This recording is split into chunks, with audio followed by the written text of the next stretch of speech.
कहानी का नाम कैसे आया जूता। एक राजा था, उसका एक बड़ा सा राज्य था। एक दिन उसे देश घूमने का विचार आया और उसने देश भ्रमण की योजना बनाई और घूमने निकल पड़ा। जब वह यात्रा से लौटकर अपने महल आया, उसने अपने मंत्रियों से पैरों में दर्द होने की शिकायत की।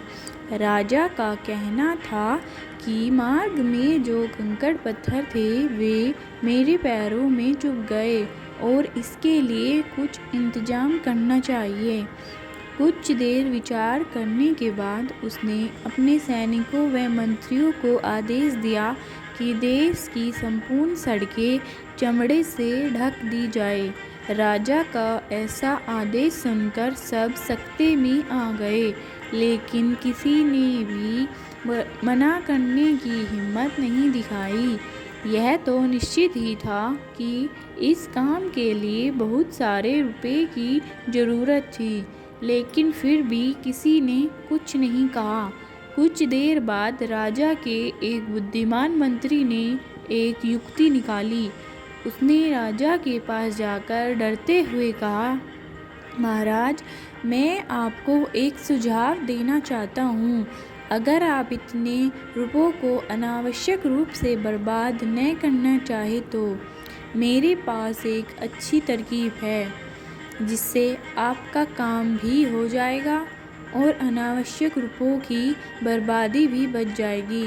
राजा आश्चर्यचकित था, क्योंकि पहली बार किसी ने उसकी आज्ञा न मानने की बात कही। उसने कहा, बताओ क्या सुझाव है। मंत्री ने कहा, महाराज, पूरे देश की सड़कों को चमड़े से ढकने के बजाय आप चमड़े के एक टुकड़े का उपयोग कर अपने पैरों को ही क्यों नहीं ढक लेते। राजा ने अचरज की दृष्टि से मंत्री को देखा और उसके सुझाव को मानते हुए अपने लिए जूता बनवाने का आदेश दे दिया।